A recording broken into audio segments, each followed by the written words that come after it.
right, welcome to Make Your Own Fun. I am here with Mindy Nettifee. She is a doctor of things and an author of nationwide bestsellers of what the kids call the poetry. And most importantly, I think this is a question that is just burning up the minds of everyone that's been asking me, like, oh, you're going to talk to Mindy. You've got to start with this question. And I thought, I'm just going to jump right into it because Mindy Nettifee, inquiring minds want to know, Yeah. have you watched The Last of Us?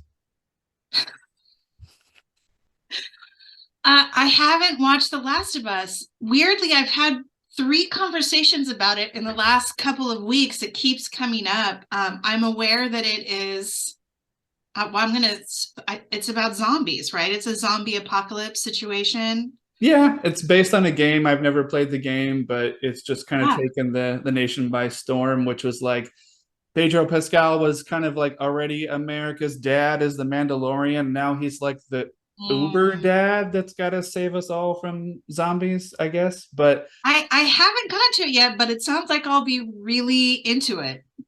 it's really Yeah. well done to the point where I was like, I don't know, this is based on the game. This is gonna suck. And then like the next week, I'm like, well, this is clearly not gonna suck. This is great. That's the I mean, and I do think that I think this is already true that video games are considered to be a genre, like a literary genre. Like it's a it's legitimate, insane. right? It's a legitimate vehicle for storytelling. And but yeah. So I mean, that some of means, but these. as with any genre, that means someone could like blow it out of the water and someone could do something really amazing with it. And also, of course, it could just be mediocre and Oh like shit, yeah. good bad, right? Everybody loves a little bit of like good bad. We all need a little good, bad in our lives, but it's one of those things where I think that's just where it's going. Like all media is coming together. I mean, I feel like I don't know if you saw the History of the World Part Two, the Mel Brooks thing. It really felt like a 4 hour TikTok. It was great, but it was just like, Yeah. oh, this is totally geared toward this. Like, oh, okay, I see what's going on Yeah. here. But all right, It's well, definitely like some Marshall McLuhan medium is the message shit as we're like moving more and more towards a visual medium oh yeah, opposed to, completely. crusty old words on pages. I don't know how well that bodes for you and me. Yeah. So I guess we'll just dive into it here. And I guess I wanted to know, going way back in your way back machine of choice, Okay. um, when you were younger, like, was there like a book someone gifted you or dragged you to like an open mic or some kind of workshop and said like, hey, like this is something right up your alley. You should come and check this out. Like you need to come and see what's going on with this. Like you might have a knack for this. Do you remember that?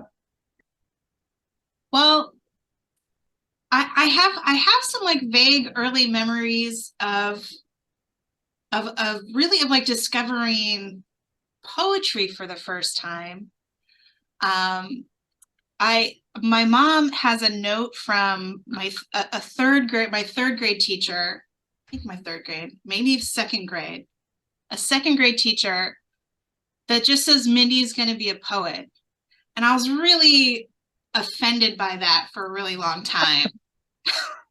How dare you? Yeah. Like, yeah, when I was younger, I just thought being like having a gift for writing poems had to be one of the most sort of useless gifts. I was so beside myself.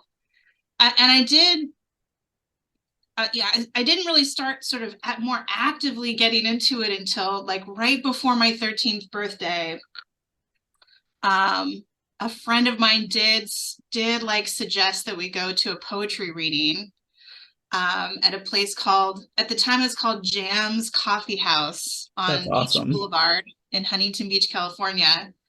Um, this was like back in the day when you could smoke inside, right? So people What? were like in the evening drinking espresso and smoking cigarettes like inside of like an eclectic, coffee shop. And it was packed with like just like deep weirdos, like the most eccentric people I'd ever met.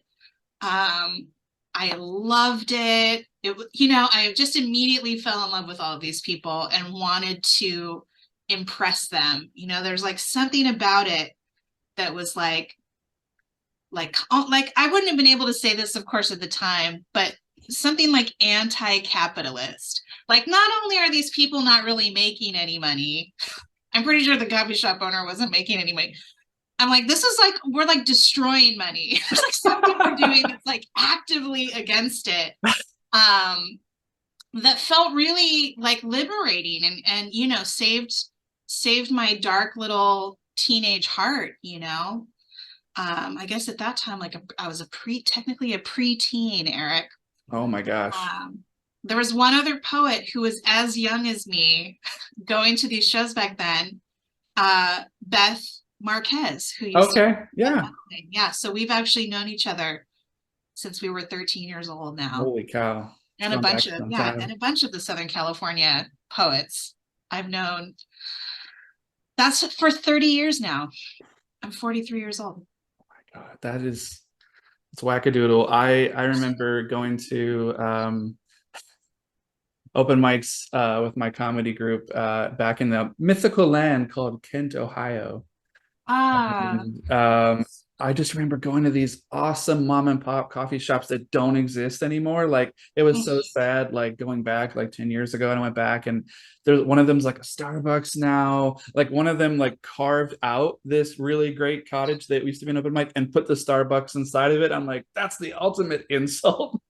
yeah. But it is what it is. But I totally relate to that, like what you're saying. I remember just going in there thinking like my brain is literally a circus head. Like there's just so much going on, and I'm thinking like I'm just gonna come up with the most random, crazy, weird costume, just like my heart's just like exploding on the wall kind of thing. Yes. And then you go in like the first or second time into a place and you just see everybody else and you're like, I'm so not as fucking weird as I thought. This is like next level shit. There was like some people Yeah, coming to the people had woodwork. like personas and pen names, and we're just like, Oh yeah, it yeah. was out there.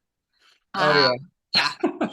So, do you remember building on that, like the first time, like you went out of your kind of comfort area and like the local area you were at to like another venue or another city, and like maybe you kind of had that like friend group or circle. I don't know if you guys traveled as like a movable feast to like another, area or a venue or whatever. Do you remember ever? Because I love these fucking stories. Do you ever remember getting up there and like there's like six people and it's like that's counting like the staff and there's like you're Yeah. getting up there with your friends and you're like rocking it and you're doing your thing and then there's just like no response or because it's like no one knows you, right? Because you're just starting out and there's always like that one guy in the back that it's just like three-fourths of the way through your set you just hear like has that ever happened like when you were younger when you were starting out where you just like felt like Oh, you were performing for yourself? I mean, not only when I was younger and starting out, I've had those experiences throughout my life and career. Um, there's some sort of like I remember in particular there was like the special humiliation of like um a Barnes and Noble reading or like where that would just like nobody would show, but they would have spent like $20 on like a big sign with your name on it, which made it even worse. Um, That's and horrible. just like really, and I also remember, I definitely remember traveling around to different shows around Southern California. I don't think I had my own car till I was, I don't know, 19 or 20 at least. So I was always like having to catch, I was like having to catch rides. That's the Southern California thing. You got to like leech off of the person whose mom gave them a fucking Geo for Christmas. And and Southern California back then had G. Murray Thomas published a physical like newsletter magazine called Next Magazine, where you could like open and find like all of the readings that you could go to. So it was like a special goal to try to like make it at least once to like every reading that was happening so that you could sort of like get exposed to the entire scene. Yeah, I remember loved it. Next Magazine. I remember because obviously we had the internet back when that was still going on, but I do remember physically calling like a venue and just getting some jackass on the phone that was just about to punch out for his shift at the cafe or whatever. Sounded like they were always eating like Fritos or something crunchy, and just being like, "Hey man, just want to know if the open mic's still going on, like this Yeah. Thursday or whatever, because it's a holiday." And the guys like, I, "Dude, just come. Oh, just whatever." And I'm like, "So that's a yes?" Yes. It was a little bit pre-internet back then. The internet existed, but email addresses were new and Right. not everyone had them, This is the 90s. So we still picked up phones. And you Did still you just ever like drive? Did you ever go out on a limb and go to a place and then either it wasn't happening or it got canceled or some 100%. holiday thing or somebody got ill or whatever, and then you're like in the cafe and you're just like, excuse me, is the reading going on? It's like 8:30 and they're like, "Oh, that was canceled, but um whatever." And you're like, Yeah. right, right. Yep. Well, all right. What else is there to do at Riverside on a Thursday at 8:30? So, all right. Well, I gotta have you read a poem here before I forget because this thing moves so fast. So if you have one that you want to read, you can pick and choose what you got. Gosh. Definitely gotta have one. I know it's kind of on the spot there. Um, yeah, it's okay. Well, I know we've got we both wrote some special poems for this episode. And I do have to, this is a little bit of a spoiler of that poem, although I don't have to read that poem yet. But it turns out we had a little prompt about looking up Florida Man in your birth date. And it turns out Florida Man, May 19th, the very first thing that pops up is like Florida man arrested after falling asleep on sofa of home police say he burglarized. And I was like, how did I get a sleepyhead assassin Florida man? Like, What are the odds? what in the holy witchcraft It was that meant to made me be. dig out my copy of Sleepyhead Assassins? Oh man, I haven't looked at these poems in so Oh, long. that's gonna be great. And I thought I would just, yeah, read read one of these sweet, sweet poems. Oh, to reconnect with that girl.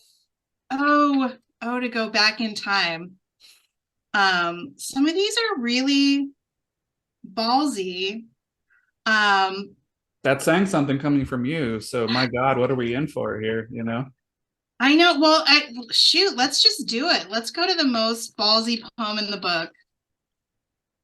Or should I go shorter? Should You I go can a do little whatever you want. whatever? I know to be like War and Peace, page Like one. this is pretty strong work from Sleepyhead Assassins, which was one of the first. This is maybe the third book that came out on Moontide Press, Moontide, yeah, yeah, yeah. which is still producing and publishing incredible books. Yeah, I just Um, got the new Kelsey Bryan's Zwick one right here last night. yeah. Okay, so this poem is called An American Political Awakening, set to 6 popular stages of a porn scene. This is this is pretty classic. All All right. right. 1. Blowjob, 1990. Top bunk, belly flattened to my pink comforter. Radio turned up to the red marker line. I am listening to President Bush declare war on Iraq. And for the first time, I feel like speaking, but there's something stuck in my throat. 2. Poorly executed cunnilingus, 1993.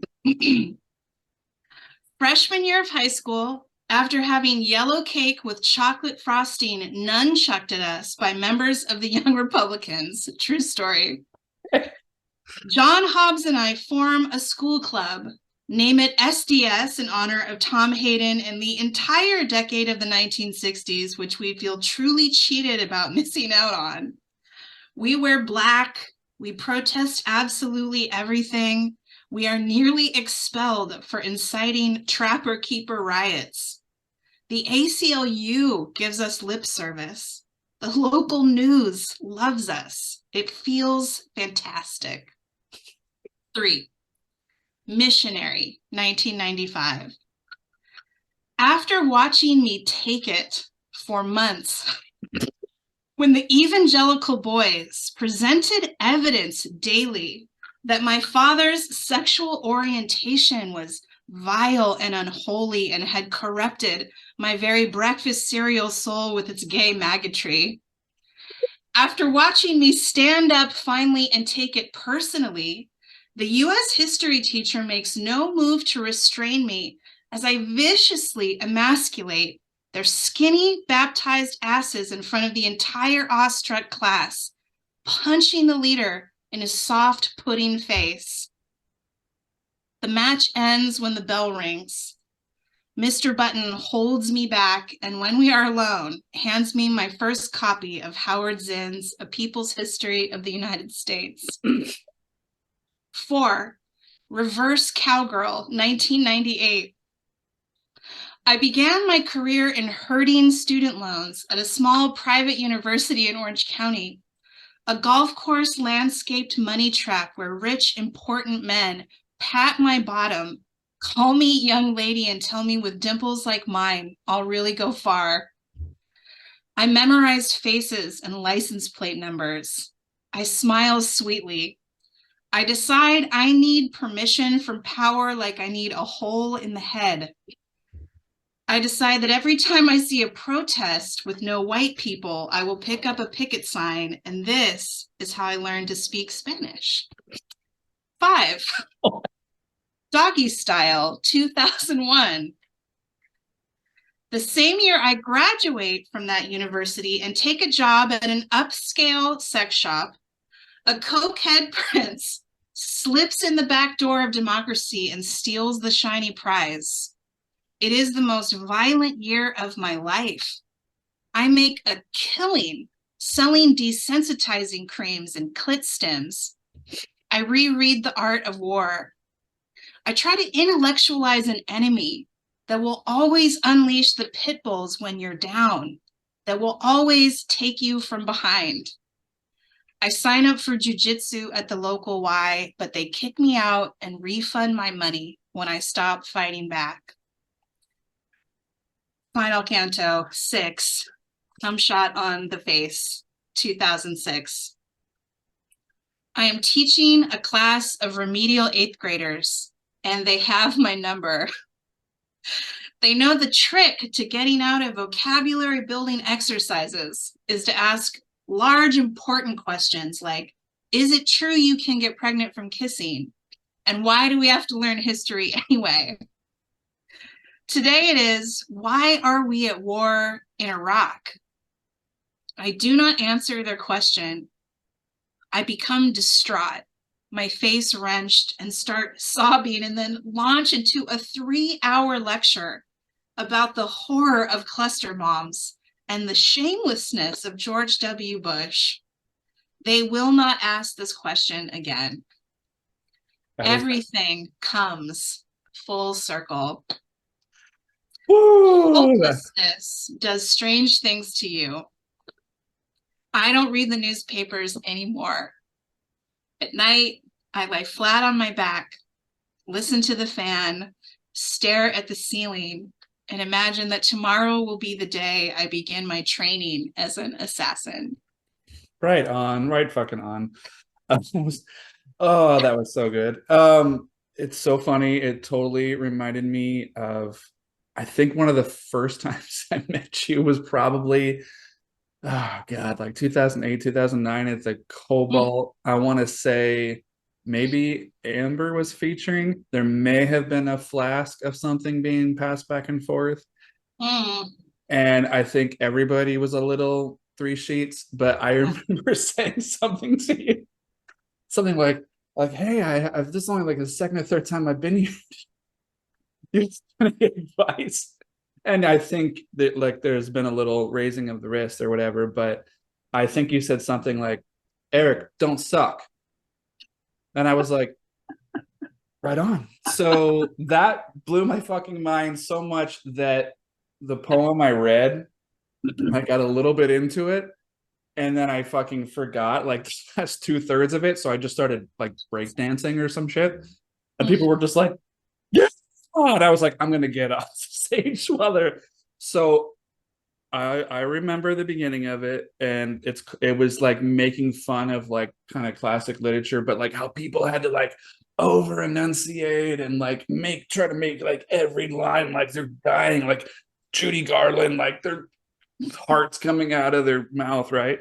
So it's called O Leaf. This is how it goes. O Leaf, how your swirling descent is a metaphor for my soul. After that, it was like downhill, fucking breakdance shit, get off the stage. But little memory there. Sounds great. I mean, that's you got it, you know? It I was think just one of those things, like, you know what? It was just a throwaway thing that you said, but I was like, all right, I can work with that. don't suck. But the fact that you like said my name and then that was like, all right, well, there's something Ex- here. Hey, Eric, don't we suck. exist. Woo! All right. So I have kind of a blanket question for you, not about Okay. blankets, but about poetry. In the course of your writing career, do you have any idea how many poems you may have written from the time you wrote your first poem until now? If you had to guess a ballpark. Wow. It's going somewhere, trust me. I have no idea, but let's see, how old am I? Okay, well let's just imagine I've been writing poems for 30 years. And some years there's been like, probably like 100 poems, and some years there's been like, 10, 20 poems. So let's like call it 1,000 poems. Well, I Mindy don't know if that's Nettifee, accurate or not. here Okay. at Make Your Own Fun, Okay. we have access to a crack team of neighborhood 5-year-olds. And we asked them, this woman in Portland, Mindy Nettifee, she's written a lot of books of poems, and it's kind of a lot. So if you had to guess a number, what would it be? And I have the data right here, and I can show you this. Mindy Nettifee, in your life, you have written 11 billion poems. That's very close. I figured, it's like you got to go to the Yeah. source. Kids aren't going to lie; they're going to tell you the truth, so to speak. All right. Well, let's do the thing. Let's Hmm. jump into it now with a section that I'm calling Florida Man Arrested.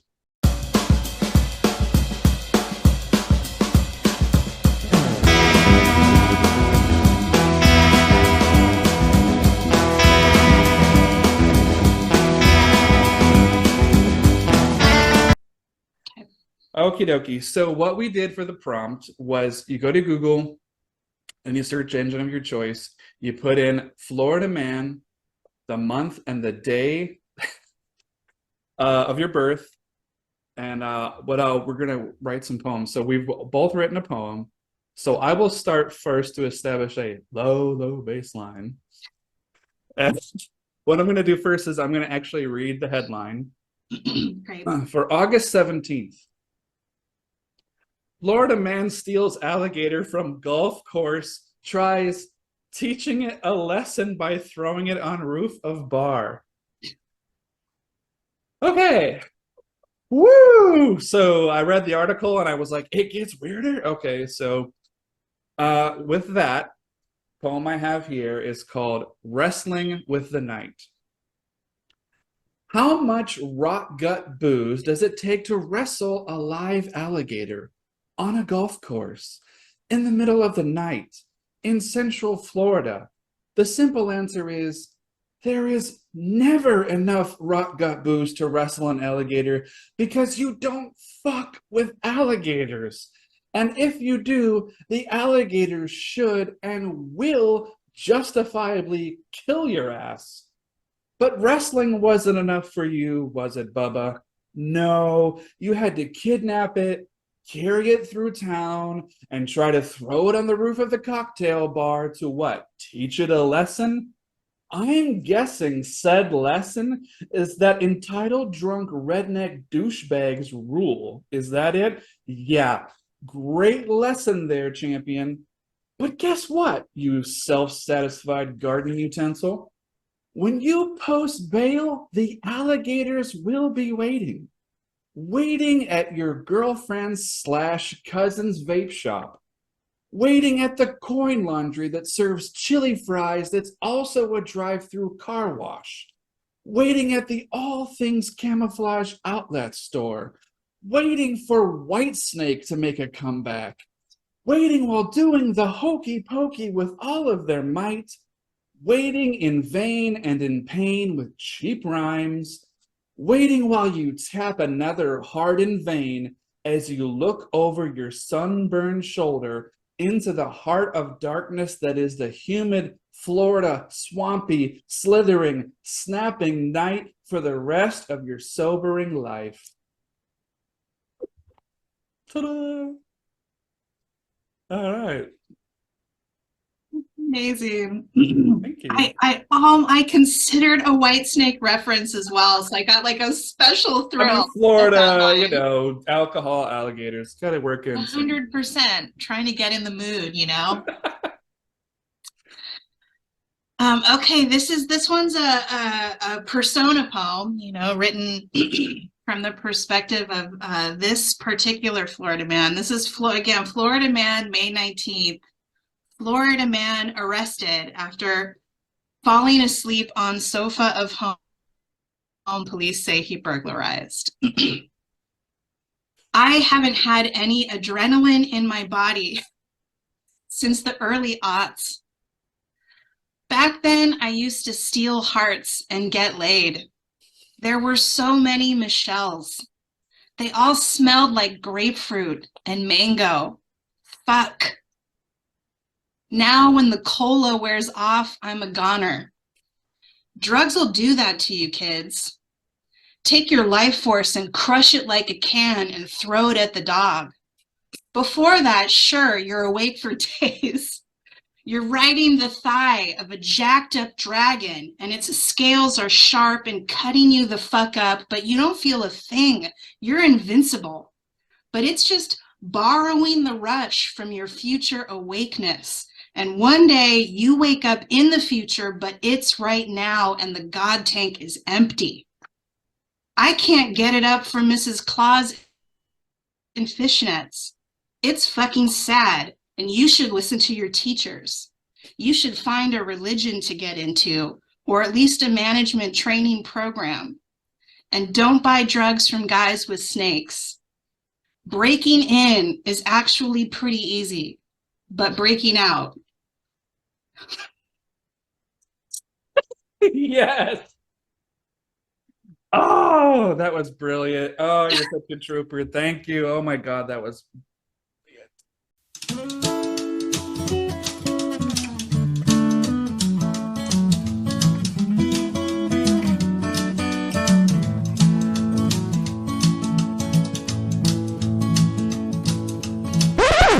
thank you. All right, folks. If you've been watching, that was Florida man arrested. All right, moving on. Oh my gosh. Okay, if you have a final poem, we can do that. Or if you need a second to recoup your energy from the awesomeness that was the Florida man adventure. Yeah, what's gonna top that? Nothing can top it because you know what? Every day something else happens in Florida. Oh my God. Yeah. It did make me think a lot about, nihilism, like, and how exhausting it must be. I, man, Dude, he carried the alligator through town. Like you had to wrestle the alligator and then carry it through. Anyway, go ahead.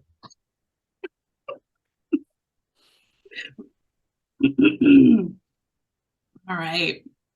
Let me roll to the back of this is the last full-length collection that came out, Open Your Mouth Like a Bell. Um, and I read this piece in it a lot, but I just really love it. And it continues my pattern of being both like very deep and also somehow very inappropriate. Okay. This one is called Oh Ginkgo. A 49 million year old fossil was found with leaves of ginkgo biloba pressed into it, like small perfect fans or bells, finely veined so that they photograph like the undersides of mushrooms, like the ancestors of lungs and accordions. Why we aren't building temples to ginkgo trees in every place, everywhere, I'm not clear on. The genome of the ginkgo tree is 3 times as complex as the human genome. I am mostly a stranger to genomes, but no more than I can be to anything that is at my center. Ginkgo has defense mechanisms for its defense mechanisms. While synthesizing chemicals to fight off insects, it is also synthesizing chemicals to attract that insect's enemies, and also probably adding especially spiritual chapters to the art of war. It withstands pollution, disease, salt, drought, can spontaneously change sex, all while announcing autumn with this elegant golding, this egg yolk butter sun golding, so bright and gentle. You might think you are hallucinating spring.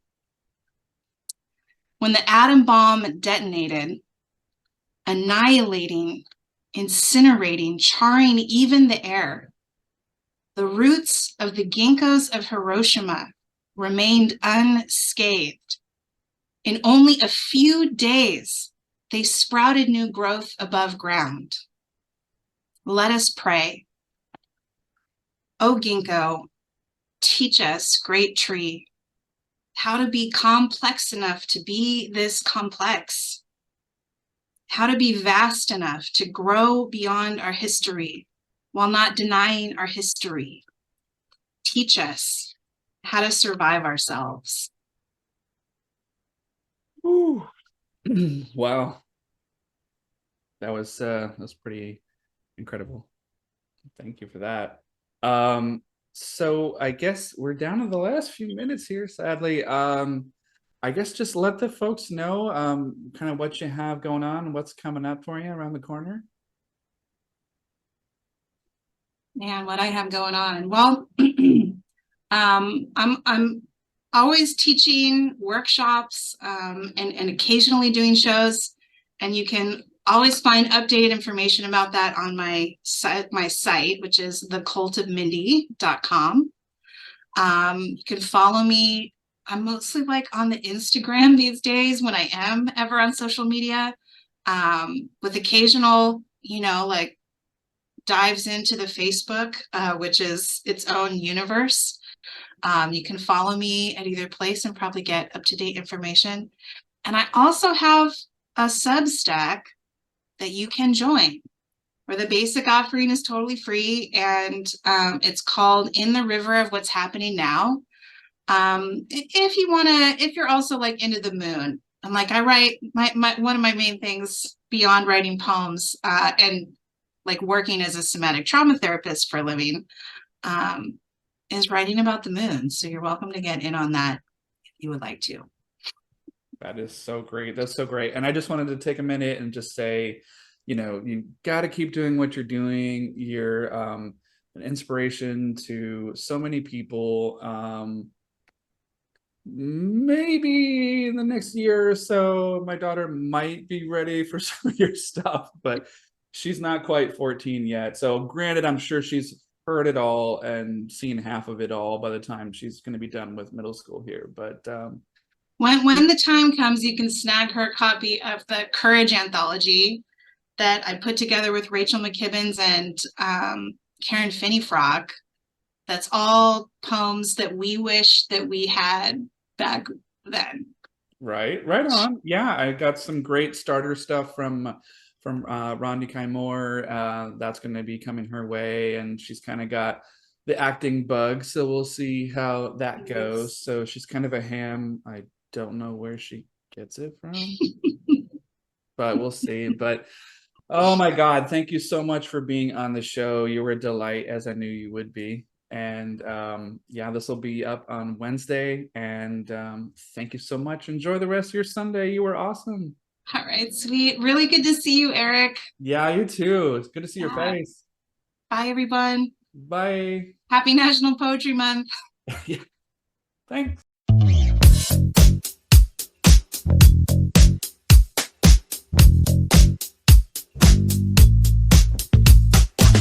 Everyone needs a friend every day, every day. Everyone needs a friend every day. Everyone needs a friend every day, every day.